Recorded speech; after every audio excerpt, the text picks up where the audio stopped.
What's up, guys? Dr. Trevor here of Unprofessional. Welcome back. Hope you're having a good day. Hope you're having a good week. Care about you guys. And so today we got a couple from the BS Free MD podcast. It was a fun time. I learned a lot, actually. We talked about marriage and dating, whether you should date someone in healthcare or in a professional field. We also talk how to make it work, whether it's even important anymore, why it was important before. We kind of get into the history of it. We also talk about burnout in healthcare, how to avoid it, how to avoid burnout in anything, how to find meaning in your work, how to find meaning in anything. Why even wake up each day? We try to figure that out.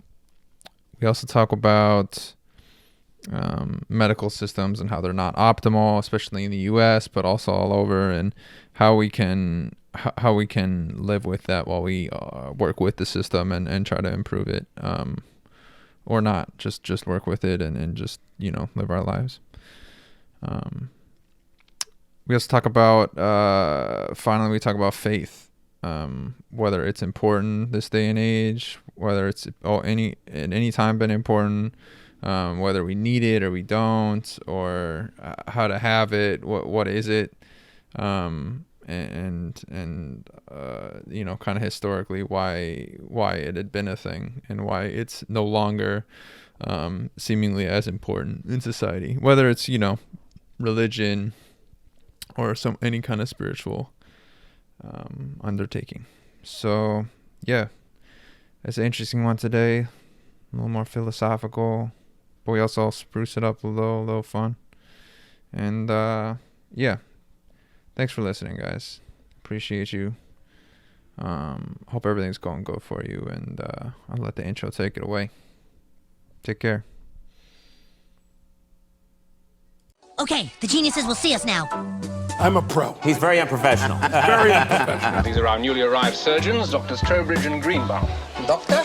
Doctor? Doctor? Doctor? Doctor? Doctor? Doctor? Doctor?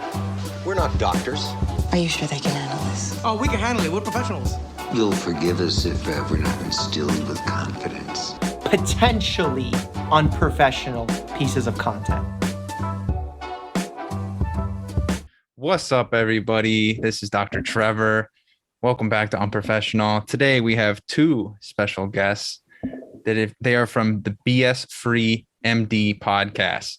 It is Tim and May Hindmarsh. They're the hosts, and they both are board certified family practice physicians. They're currently practicing urgent care. Both have over 26 years of a diverse experience in family practice, hospital medicine, and urgent care. They are a successfully married couple, which is probably the rarest part of their whole portfolio. And that's been for almost 30 years. They have an honest and real discussion about what makes a relationship work. Definitely check out their podcast. It's entertaining and also informative. So welcome, guys. Welcome to the show. Thank you so much for having us. It's going to be fun. Absolutely. No problem. Glad to have you. So one thing I wanted to say right away, when I was starting this podcast, I was like, all right, well, I better do some research on my competitors, which is you guys. And so you guys are actually the first podcast I found, because I think I just started Googling like medical podcast something. And then, yours is like the first one that pop up. So yeah. Wow, we're climbing the charts, Tim. That's good. That's good news. I think that's what that means. Yeah. But so glad to finally talk to you guys. How have things been? The world's kind of crazy right now. Totally.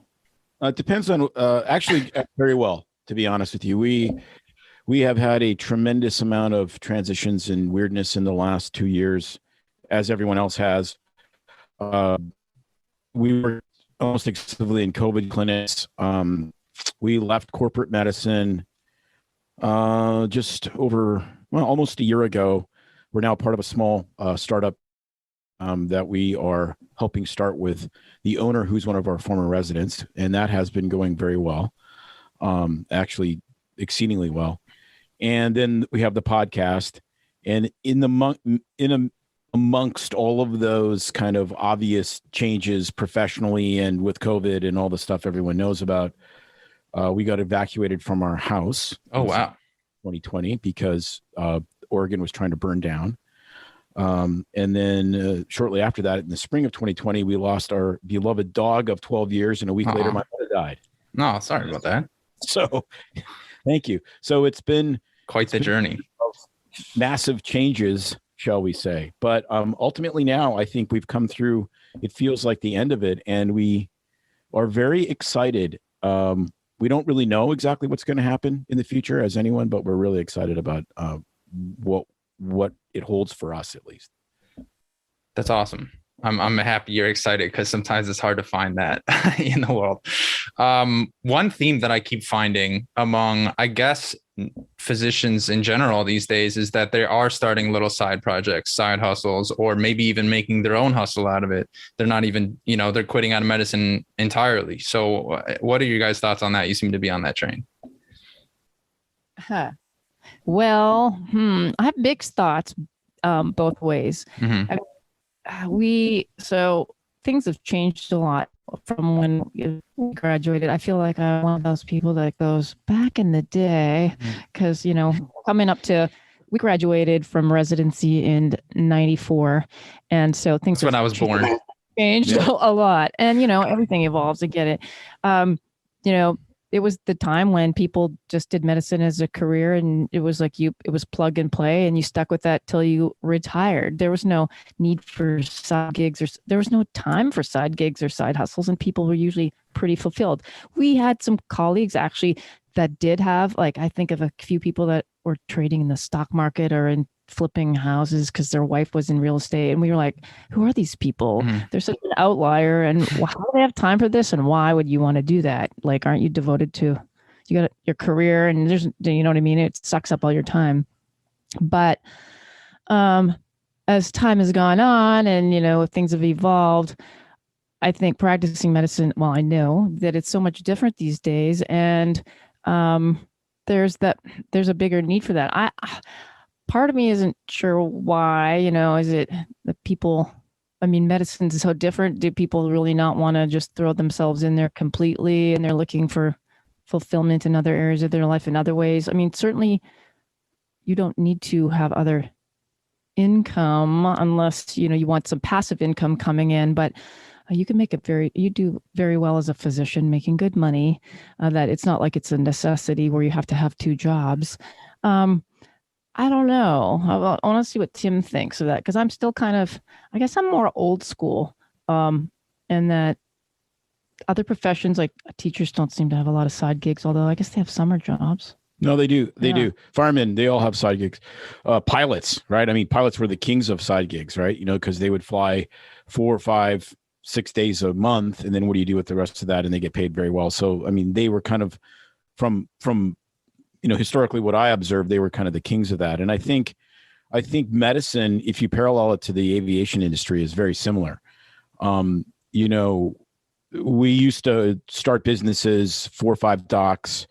You could get a business loan. You were connected to the community through, church and service organizations and whatever. People came to see you. You built relationships. You did that for 20 or 30 years, and then you sold that to somebody else or whatever, kind of like what dentistry kind of still is now.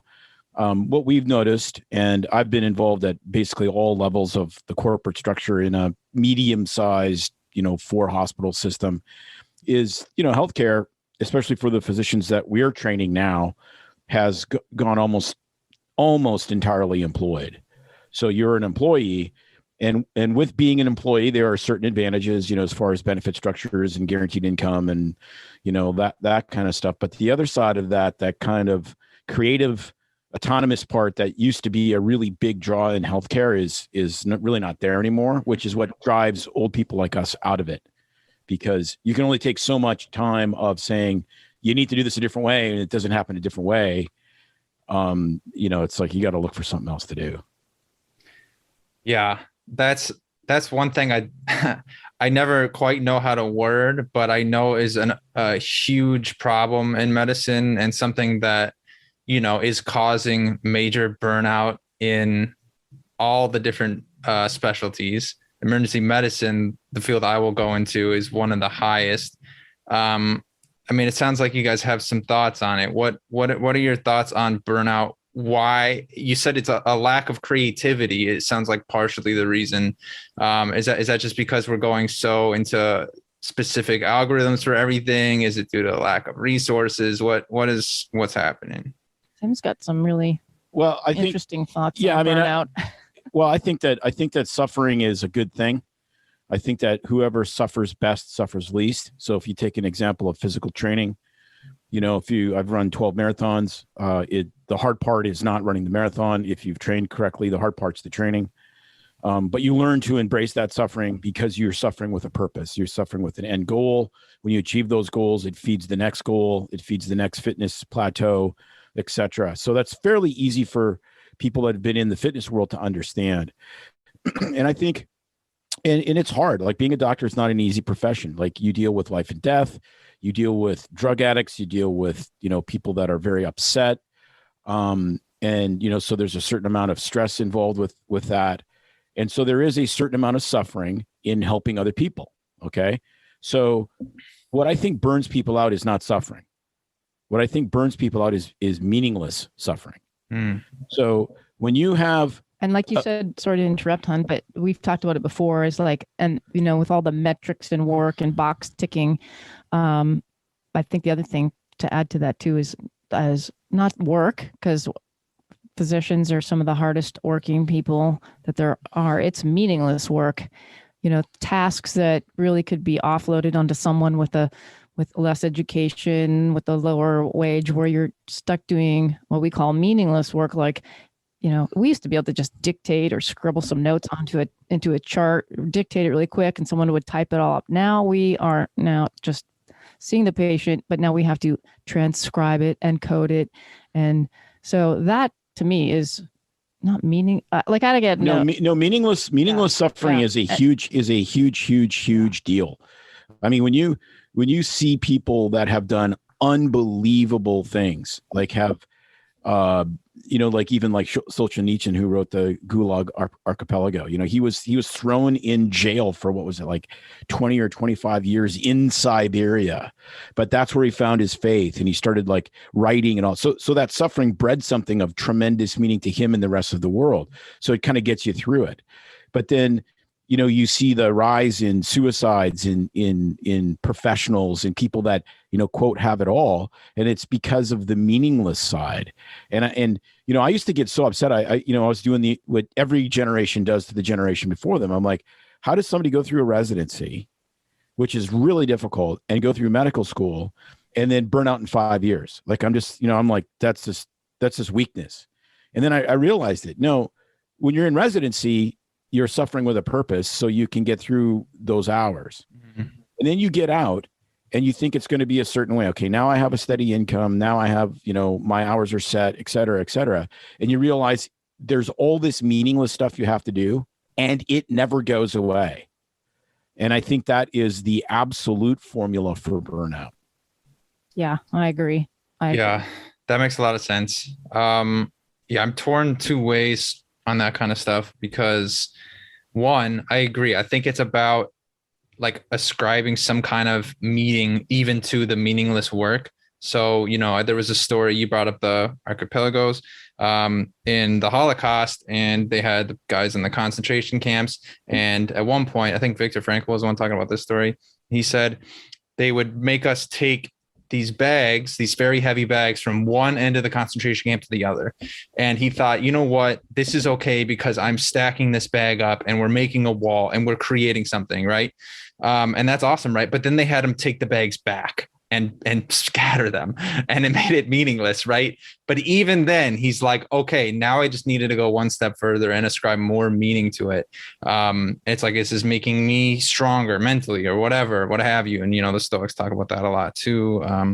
But yeah, so I don't know. It's hard to just tell people who are suffering in a meaningless way that we'll just describe some meaning to it. But so I'm torn two ways on it. But it would be really sad to have to think of your career that way, right? As just moving the sandbags from one place to the other. I mean, Yeah, I mean, you want to think of it as having purpose, like you're in a war and you're putting these up to really affect some change, not Mhm. just I have to psych myself up for this and play mind games just to get through it. And that's what's burning people out. Absolutely. Mhm. And one other thing I thought about was not just the meaningless work, but the not optimized, I would say, work is pretty painful, it seems, for instance, or just misguided, right? So like, let's say, your family medicine, let's say you're trying to adjust somebody's diabetes medication or what have you. And, their HbA1c is a little bit high, which that's something we use to look at, blood sugar over time. And let's say it's a little bit high, like 6.1, whatever. But you're like, I'm not sure whether to increase it or decrease it or whatever. But the guidelines say I should change something, So at what point are you like, man, the guidelines just aren't here? Or maybe there's something else going on, like an underlying thing in society, there's got to be something else happening. It's not just the HbA1c, and maybe we could adjust something at a base level before it even gets to this point. I mean, isn't that, I guess, isn't that just painful to see that all the time? If you're talking like metrics and having to meet those, absolutely. That kind of stuff drove me out of family practice in 2010. And that's when I switched to urgent care because I'm like, I didn't go to school to like meet specific metrics and boxes. I'm about taking care of the patient in the way that meets like their whole life and putting that first. And yeah, I get sometimes there are some simple things, but ultimately, yeah, that's really difficult. And I don't have a really good answer for that for someone going in now, because you can't escape that, and no matter what you're in. I mean, it's even coming into urgent care as well, unless you go the private route and you're, concierge medicine or your own practice. Or you do direct primary care. Direct from a primary care perspective, right. I mean, going into emergency medicine, you're going to, you either be employed by a hospital system or you'll be in a private group that contracts with a hospital system. I mean, that's kind of the way it works. And it's like everything has, I guess it's different though, because our perspective is because we saw something different. So it doesn't, it looks, and, like my father's generation, my dad graduated from medical school in 1958. So he did it, and he was in a relatively small city in Canada. So he just did everything, he did anesthesia because there wasn't really an anesthesia residency back then. He did, a lot of his own surgeries, et cetera, et cetera. So it was super satisfying, worked unbelievably hard, but it was all medicine. Like there was so little, charting and, dealing with referrals and all of this. I mean, it just didn't exist. And so for him to even see what we went into, it'd be like, oh my gosh, this is insane. So part of it is what you come into. And, if you understand that the metrics are how the system gets paid, which then pays you, which then allows you to take care of patients. I think there's ways to navigate that. Having come from a different system into this, though, I think there's a point where you can only do that for so long. It's like school teachers; they only get so many generations of kids, and then they can't relate anymore. They're three generations away. Yeah, that's interesting. I don't know what to say about it, because it's like, all right, I pretty much have one of three choices. I think you go into it and you say, all right, I'm going to make a change. I'm going to try to change the system and do what I can. Okay, let's say that's not feasible, or you've given up hope on that. Okay, it's like, wow, this is a huge problem. I'm just one doctor. What can I do to change the system? Fine. Then there's only two left. It's accept it or just quit. Right? I mean, that's kind of crazy. But yeah, I guess that's kind of it, right? So I'm assuming I'll end up accepting it. Maybe I'll be the hero, right? Who knows? But yeah, hopefully I just accept it and learn to live with it, and maybe the system will change over time. Let's hope. I think that there is a definite, a heightened awareness with how things are in healthcare management, as far as trying to get physicians to be able to take back some control in the say on the doctor-patient relationship and what's important. And so I'm hoping the pendulum starts swinging back so that we have more physicians in, not that there isn't in management, but in control in how things are run, not just insurance and payer-driven medicine. So well, but we gave it away. I mean, physicians need to own this. It's really easy to. I mean, doctors are really good at complaining, and they're generally terrible at business. Those are, I think, truisms that are largely true. And so like it's really easy to sit here and go, I'm being controlled by a guy who has an MBA that he got out of a Cracker Jack box and doesn't know jack shit about seeing patients because he's never stayed up and done a residency, never done like any of this stuff. He knows nothing about this job. He knows nothing about the stressors. That's true. Okay, so how do you change that? Well, you first have to look at how did we get there? I mean, how we got there is we gave the practice of medicine away to third payers and to massive business entities like drug companies. And then, of course, the biggest leviathan of them all, which is the regulators, the state and federal regulators. Gave that away. We gave that autonomy away. Like, it doesn't matter how long you've been in Congress. If you never went to medical school, you cannot do my job, period. Like, you can't, because it's highly specialized. And attorneys didn't do this. I mean, the National Trial Lawyers Association is very powerful politically. The AMA just defends insurance companies, as far as I'm concerned. I mean, I'd never give them a cent of my money, ever.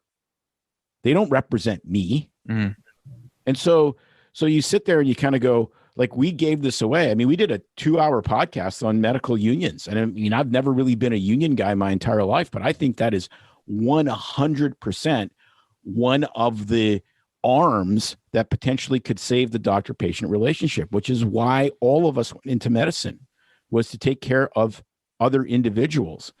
And,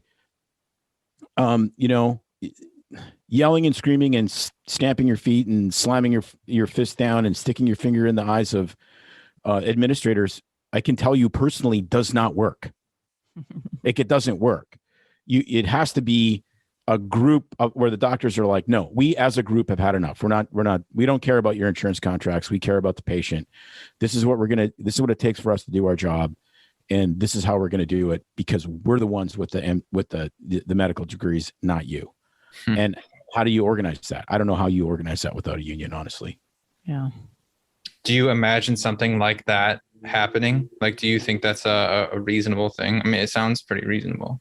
I guarantee it. It's happening Okay. a lot I guarantee in it. bigger groups, and it seems to be very successful in the ones that are doing it. There's great big health entities that I think will figure this out. They'll be Toyota instead of General Motors.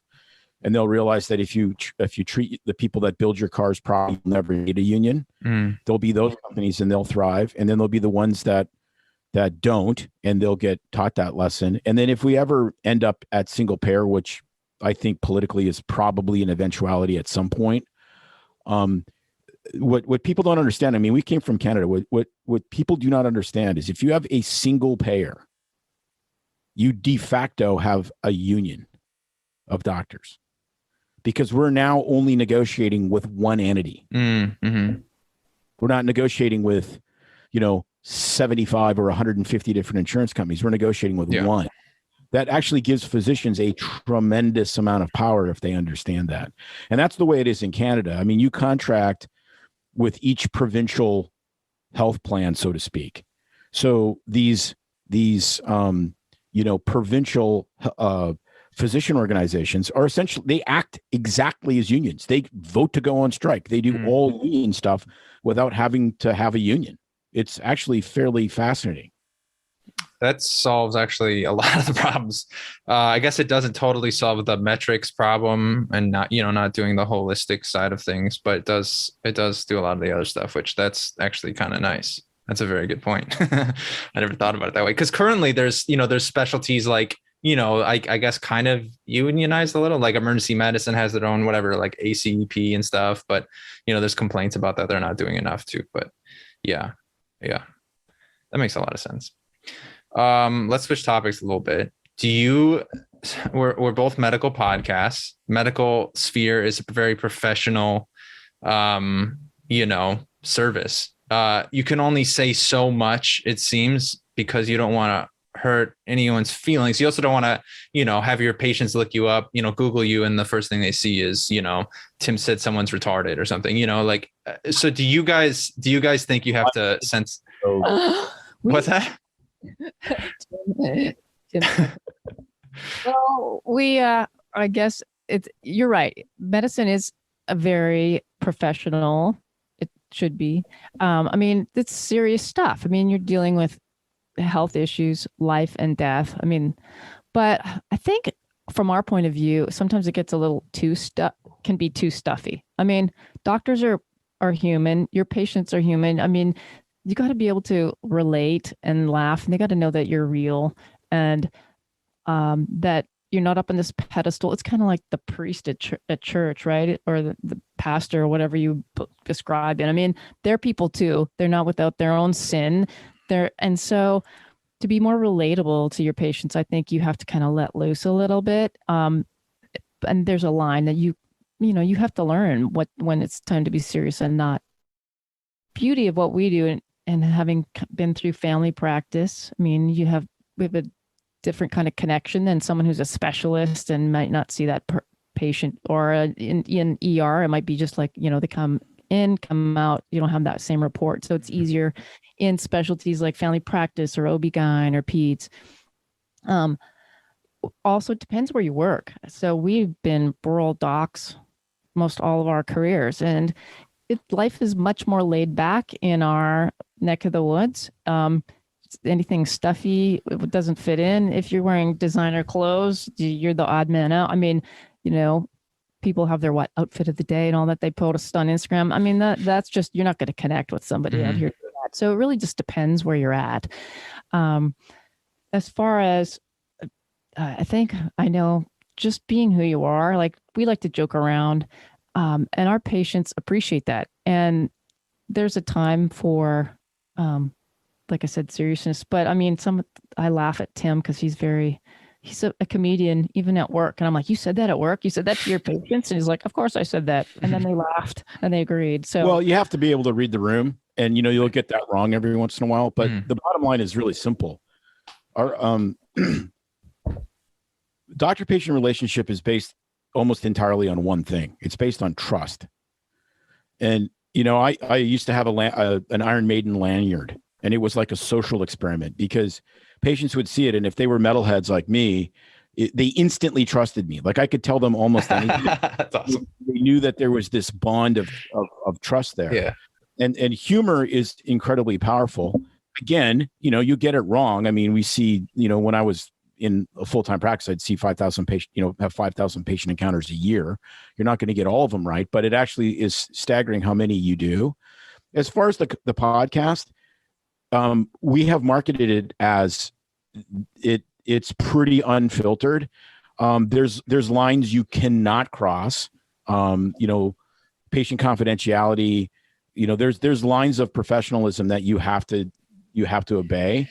But everything else. I think if you're a regular listener to our podcast, you will, and you hear the different episodes, you'll totally get our vibe, because we have the very serious episodes. We talk with like Dr. Marcy Larson, she's a pediatrician that lost her own child. And she talks about that loss and what that's like and how we can do a better job, even as doctors, as well as just everyday people, and knowing what to say.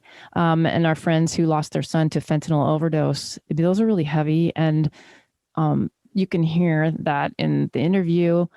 Yet then we have our lighter side. We make fun of ourselves and tell fun stories. We have the Doc Tales with Cocktails, where we, just laugh about some of the things, because you have to. I mean, that medicine is a heavy thing, and you have to be able to, healthcare workers have to just let go of that. And so in our podcast, I mean, that's how you see who we truly are as doctors, even in our practice. And that's a great representation of how we deal with things. Well, and I think from a marketing perspective, or however you want to put this, the one thing that the internet has done is it's like the world's greatest BS detector. Yeah. Like honesty really sells. Like if you look at people that have been really, really successful in this, like Adam Carolla and, Joe Rogan, of course, they're honest. Okay. Or at least they're perceived as honest. And that's really the selling thing. Right. And so, we've had these unbelievably heavy conversations with people. And then, a month later, we do our our April Fool's episode, and we had people convinced that we were going to the moon and we were going to experiment in a weightless sex chamber. So, I mean, that's pretty unfiltered. Yeah. Yeah, I mean, I totally agree with you guys, of course. I mean, my podcast is called Unprofessional, but yeah, I mean, I think, yeah, like not all the jokes are gonna work. Lighting the mood's good. Being a human with the patient is going to be very effective. People like when you're actually a person. And then, yeah, I guess one concern, pretty much my only concern, is like, how would the entities that would hire me look at that? And so I've kind of come to the conclusion that it's not a huge deal once I'm done with, once I'm like actually in a residency. So that's kind of why I have the anonymity going on. But yeah, that was my thought. I mean, yeah, it's like anything. We tell our kids who are young adults now too. I mean, you got to just watch what you're posting on social media. They don't have podcasts, but it's the same thing. I mean, we have the liberty of being older, a history, and hopefully a good reputation behind us. But so that lends a little bit more laxity and looseness to be free to share who we really are on the podcast. But you're right. You have to, question, is this something I feel comfortable just like putting out there now? No, not, this wouldn't be the time. And so, yes, early on in your career, where you're at in medicine, and you want to just be mindful of those boundaries, and they get looser as time goes on. Mm-hmm. Yeah. And, social media is the death knell. I mean, both of our kids are in their 20s, and they basically just don't do it. And I said, Smart. That's the thing to do. I think that will kill you far more than if there's a trend of really inappropriate joking or whatever, I mean, that'll get you in trouble no matter where you work. It's corporate environment. Right. If you have posts, though, I mean, that's like chiseling it onto the side of a building. Yeah. That's a good point. Because that is, it's literally right there for you to see, for everyone to see. And there's no that's it. It's right there. So yeah, that's a very good point. But otherwise you'd have to take a sound bite, of your thing and take it out of context and then post it. Yeah. Well, right. And that stuff, I mean. Right. I mean, the other thing is, when you're having a one-on-one discussion with somebody in person, it's so much different than what you can type on social media or a soundbite or a clip. I mean, there's the context, there's the face, you see each other's mannerisms, the backstory. And it's the same, with patients you report in the room one-on-one. I mean, there's that trust, and that it's totally different than stuff that gets posted. Well, you have to be cognizant of, if you're working for a large company, I mean, if you're working for a small company, even if it's your own business, I mean, whether you like it or not, you're representative of where you work. Brand, and so, you can be, I mean, for me, the reason I went into primary care in the first place was connection to people. I wanted to walk through the entire, like, cradle to grave. I delivered tons of babies. I wanted to experience all of that with people and have the privilege of them letting me into the most intense parts of their life. That was totally the reward I was looking for. And for most of my career, that's what I got. And so those connections are just unbelievably powerful and real. But you can make a really trustful therapeutic connection with somebody literally in seconds. It never ceases to blow my mind how quickly that can happen. And, you don't have to be super sappy. Sometimes being more firm, almost saying, hey, this is really bad news, so we need to talk about the bad news. You don't soft pedal stuff. And people love honesty. Like, if people didn't like honesty, they don't see me anymore. I mean, it's real simple. I mean, that's my selection bias. Yeah. No, that was kind of beautiful, Tim, honestly. That was well said. Okay, let's switch topics one more time. So one thing, and a lot of my questions so far have been selfish, but one thing I'm curious with you guys about is, first of all, the positives and negatives of both of you being doctors in marriage. So I was always wondering, all right, I can pick anyone in the world I want to be my partner for the rest of my life at some point. Do I want them to be in medicine? Do I want them out of medicine? Because I can pick, like, I have a whole selection. It's almost too much to pick from. So one, my question is, what are the positive negatives of being doctors in marriage? And two, I have anyone to select from. Who should I select? Well, there's a sale on Ukrainians right now. I knew that was coming. So, I mean, Right. There is that. I'll look up some websites. That's the joke I always tell my kids, and they just freak out. I said, I'm ordering something happens to mom. I'm ordering in a restaurant. Yeah, they're right there. The advantages are somebody actually understands what it's like. And I think that that's very, very difficult to communicate sometimes to people that have never really walked that road. Like it's really that's a huge advantage. Yeah. I mean, I'm sure you're finding out already, even just what you're going through in med school and learning and seeing, and you share that with somebody who's, I don't know, doing a degree in education, or somebody that maybe just has, I don't know, is a plumber. I don't know what kind of friends you have, but it's that I know that even to this day, some of my best friends actually are non-professionals, and I share with some of my girlfriends some of the weighty stuff that's gone off, and they're like, wow, like I can't believe you have to deal with that, like from the funny stories to the serious. And having a spouse that's in that same, and it doesn't, I would suggest actually probably having someone that's not in the exact same specialty is a good thing. But having someone in medicine gets it because they've gone through it with you. It's like having a buddy in the military. I mean, you know, you got each other's backs, you know what it takes. So for us, that's always been, I get it when he's, you know, when we're up in the middle of the night, when we were on call, when we were in the ICU, when he was doing OB, you got to come home and just crash and go to bed, and you can't be there to take care of help out with the kids because you need your sleep. You're like, okay, it sucks, but I get it. So that really helps. I think the pros outweigh the cons, really. And for us, the biggest, I would say, con part of it has been the last few years with some struggles at work, because we're also in the same specialty and this work for the same company, is we both bring work home and it becomes part of our social life, and we don't disconnect and unplug. And then we can get each other ramped up, egg each other on when someone's mad and the other one's, you know, you get entangled. And so we finally had to learn to like say, okay, we cannot talk about work. We're just riling each other up. We have to drop it, set boundaries. And so that's been, I would say, one of the biggest things, is that sometimes it's just too much of your life. And the other thing I would have to say is, where was I going with this? Or it's been too much of your life. That's actually a really big deal. Yeah. If you're both having the same struggle, you don't have a sounding board anymore. You're just building a massive, snowball of bitching. Now that can happen to your spouse no matter what you're Right. in. I mean, you come just home and have verbal diarrhea, complain and bitch.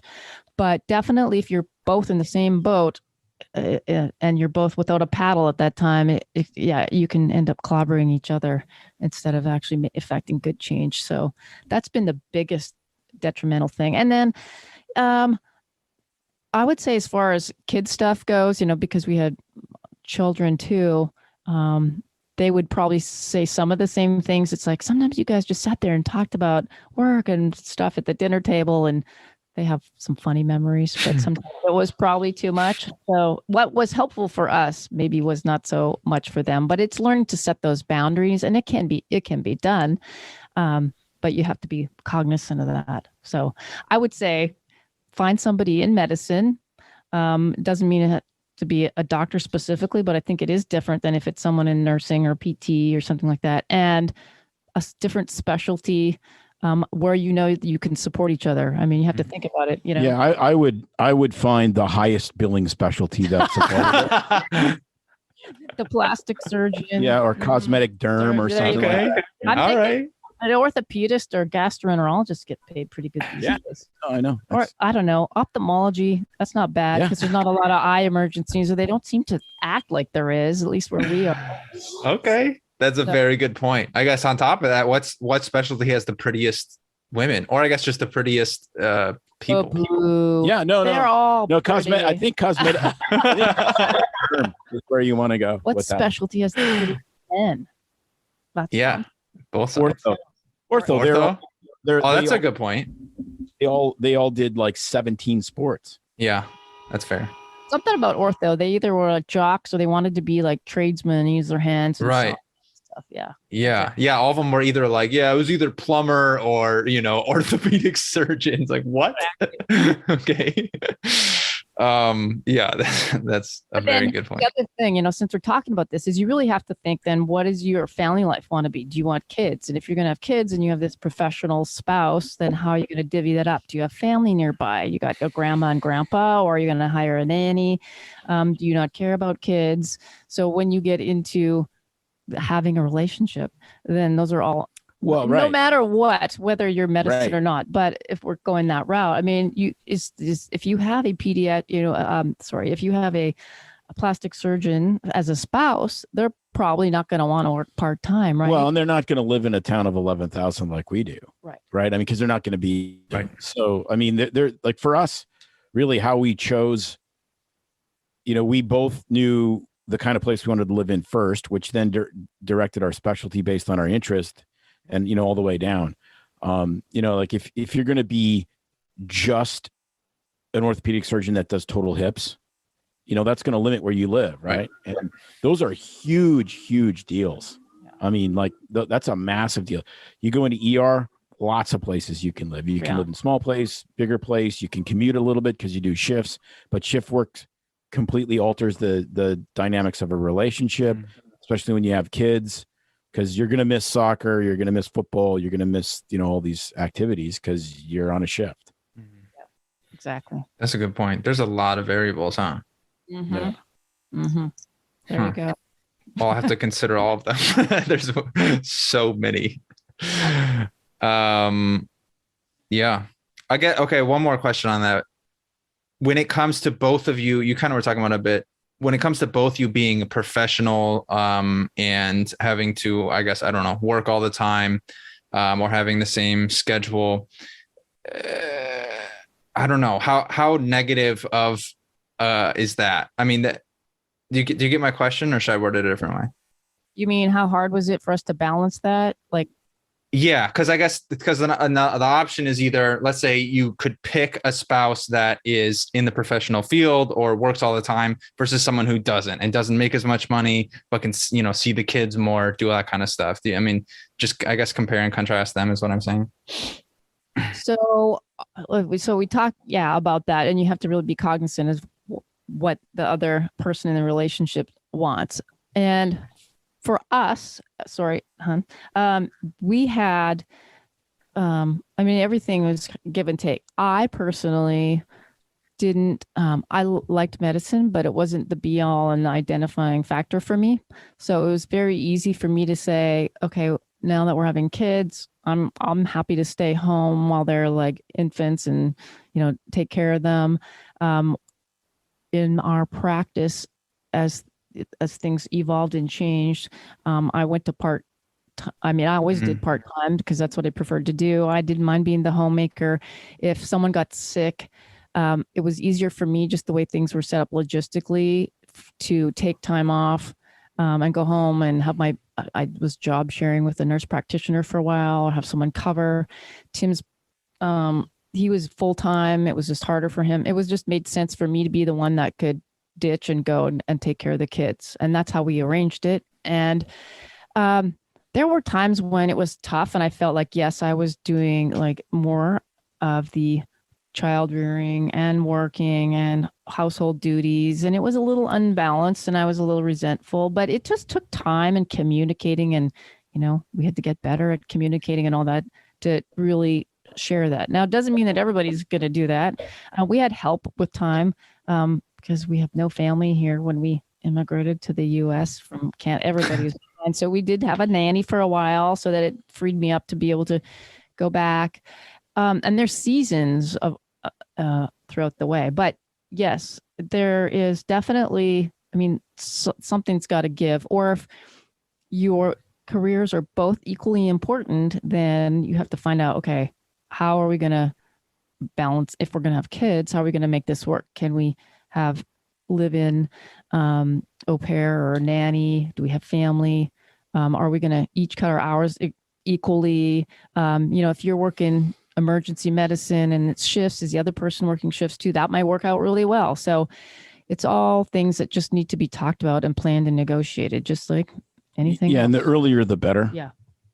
I mean, when you're walking down the aisle negotiating on whether or not you're going to have kids and who's going to work when is probably not the appropriate time. You probably should have had that conversation years or months before. I think that that's really important. And of course, it varies by specialty. If you're going to marry a cardiothoracic surgeon, their call's going to suck and they're going to be gone a lot. And, like surgical specialties, you are tied to a hospital, and that's the way it is. And especially where there's emergent things that come through, that you can't just do, elective procedures and so forth. So, that's a big, that's a big deciding factor as well. Yeah. Well, I plan on doing a Las Vegas type wedding. So it'll just be like I'll meet her for one day and then just be married. So I don't know if we're going to be able to have that conversation beforehand, but well, right. When you go to You're setting yourself up for huge success. But when you go to the back of the Hot Rod magazine and order somebody. yeah. Or I could just order them. Yeah. I can ask them what they're interested in, like having kids and that kind of stuff on the website, huh? The Ukrainian, whatever. That's right. Yes. God, it's horrible. Why are we even making that joke? The Tinder swindler part 2. That's right. Yeah, that was actually pretty good. I liked it. All right. This one is the hardest one to ask for me because I don't even know how to put it. But I would say, so relative in human history, we have a crisis of faith, I would say. That, humans, we essentially needed to survive, I would say, to like, why even get up each morning? Why do this? Why do that? And, some of like meditative stuff can help with that kind of stuff. But I think at the end of the day, it feels like there needs to be something more, like something that we believe in. And there's very little of that at this point, I would say, especially like, I don't know, in cities and things like that, where I'm probably going to end up. So why do you think that is? I mean, why do you think that there is this crisis? What's happened? I mean, I'm making you go over like all of human history here, but it's so important. Well, I think there's the most obvious thing is, we're fairly open about our faith on our podcast and in our life. And, we're kind of middle of the road from a evangelical or non-denominational Christian perspective is our faith tradition, and I think you hearken back to C.S. Lewis, who said that God whispers to me in my pleasures and screams to me in my pain. And I think that once if you look at from a historical perspective, and you brought it up, which is kind of one of my wheelhouses, is when you've had this long a period of time of, especially speaking of the West, where you've had peace, where you've had relative prosperity, where you've had tremendous amounts of comfort, where you've had wild amounts of technical innovation that's just completely altered people's lives. Comfort breeds kind of complacency spiritually. I mean, I think comfort builds complacency when in exercise. Comfort breeds complacency in relationships. And so, And I think that that's really what it comes down to, is that people are so distracted and so comfortable that it's easy to not ask the bigger questions when you can fill the emptiness with, another Netflix show or being on your phone or, one of the 9 zillion things. And I think that's where that kind of loss of faith has come in, is we're too comfortable in a lot of respects.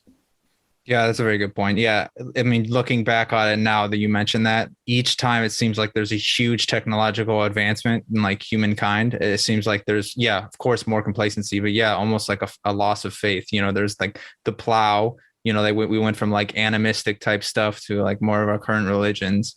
And there's like a lot of reasons for that. And then, industrial revolution, there was kind of a crisis. And then now, I mean, we're in this crazy technological age. So that's a very good point. So going off of that, how do you guys continue to have faith in anything?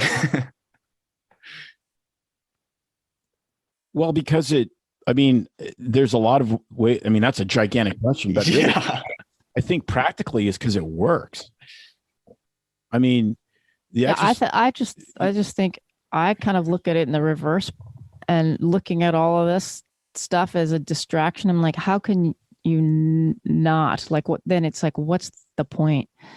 And I'm like, why are we here on Earth? And if it's just because we are all a smattering of cells that evolved, and it's each person for himself, like what? Why isn't there people? Why do people have a sense of like you need a sense of purpose and a sense of belonging and a sense of connection? And I mean, there's, I guess it's the whole, I just find it almost too impossible to go on day to day without any faith and hope in something bigger than myself, than this earth. And I guess it's for me, being and having a science background and going through medicine, and the more I learned and the more training I had, I was like, how can you not believe in something bigger than this universe? I mean, when you learn how intricate the eye, not just the brain, but how the eye works, or the immune system or the hormone system, it's just like, this is all by accident. I mean,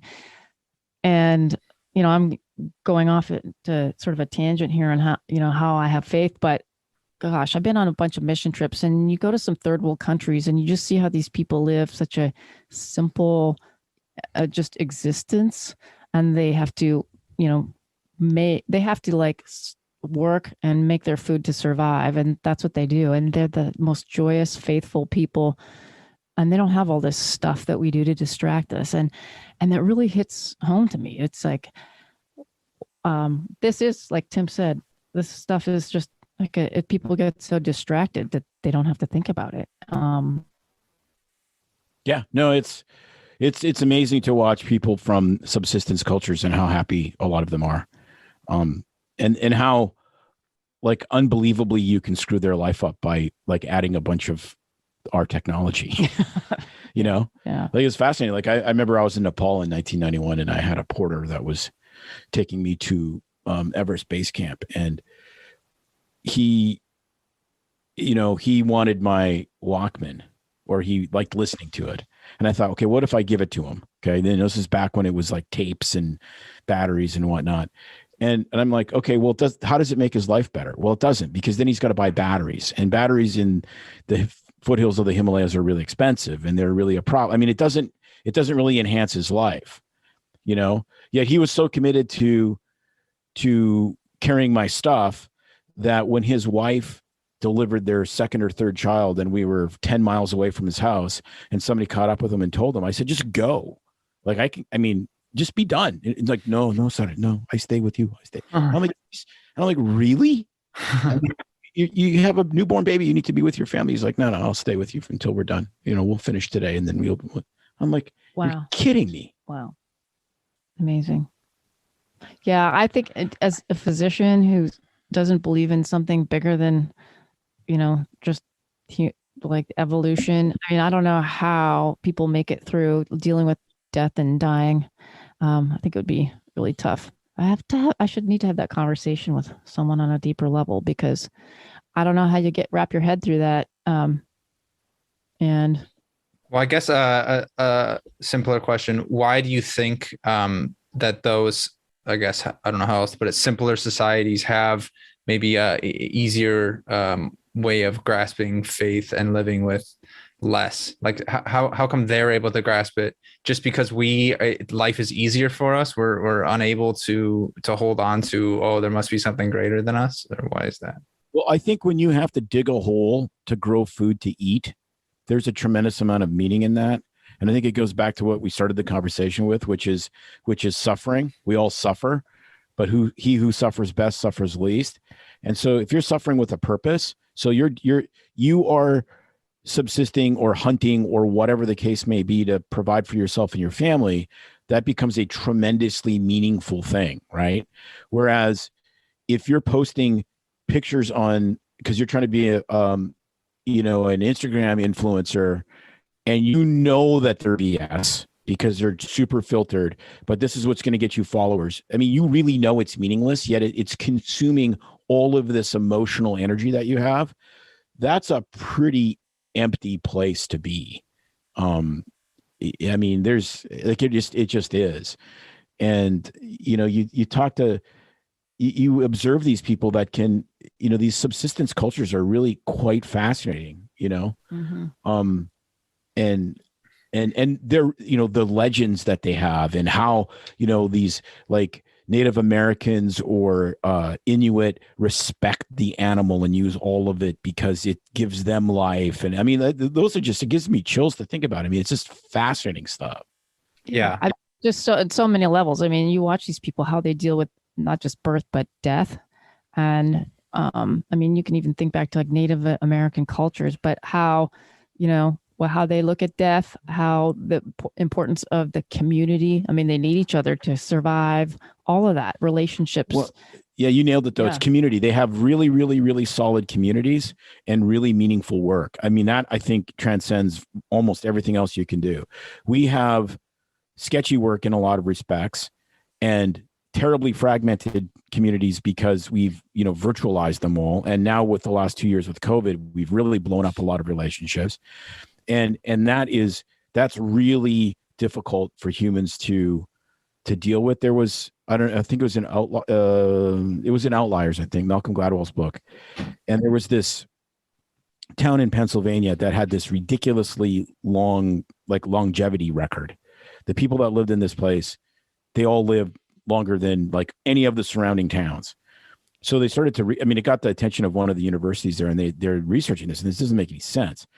And it was a town that essentially the entire town, 100 years before, immigrated from Italy to this place in Pennsylvania. And they looked at smoking rates, they looked at exercise rates, they looked at obesity rates, like all of these indexes of health. And the wine, of course. Yeah, the wine. and they were actually higher. Like they had just as many obese or more obese. They had actually a higher smoking rate because they were from Europe. They, all of these things. The only factor that they could come up with that was different from the surrounding areas with less long-lived people was the community was so unbelievably connected, tight-knit. Wow. It was the quality of the relationships that the people in that town had, and they had for generations, that gave them this, ease of mind or whatever that allowed them to live longer. And it's super fascinating. And I think that's a massive thing. Just even thinking where we're at right now and what I'm listening to on some of the audiobooks and reading, and the phase of life we're in with getting into retirement. And, it's important to have purpose, and that people who are retired but have purpose and have activities and a meaning to get up every day and do things instead of just watching the next Netflix series, live longer and better quality of lives as well.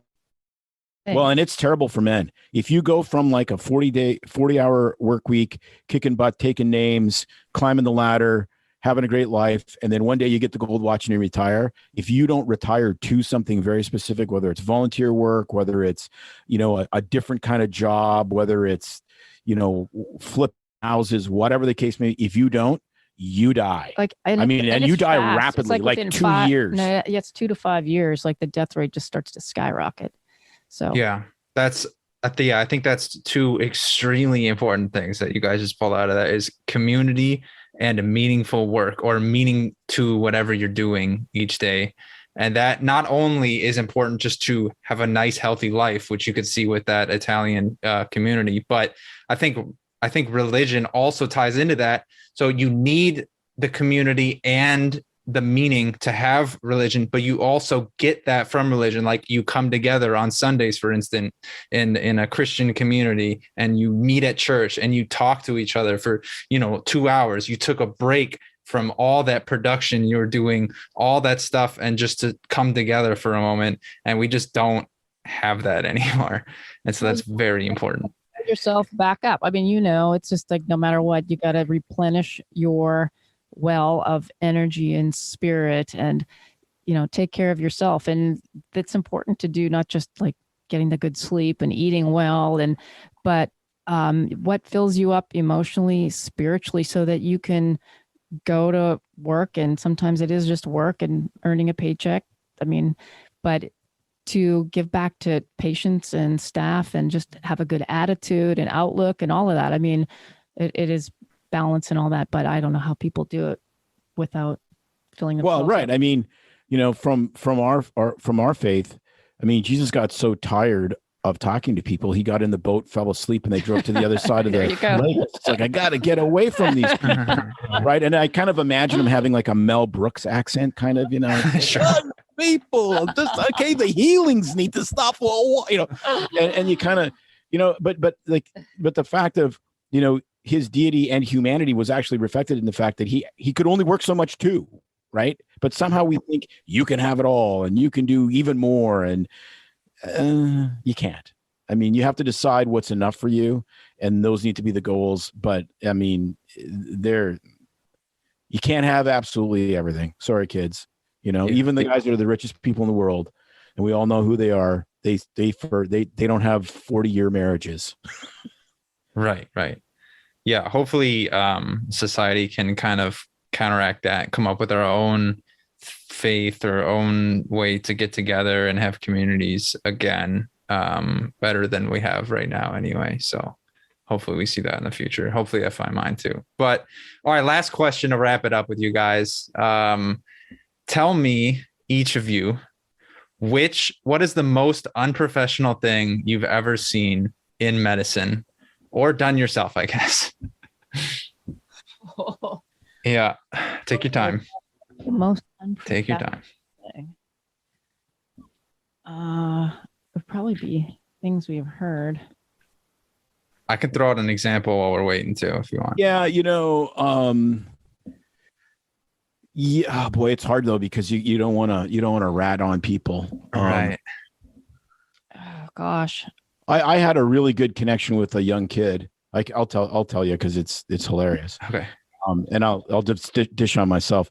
So kid comes in, he was having some varied symptoms, and he asked me randomly about when he was getting sports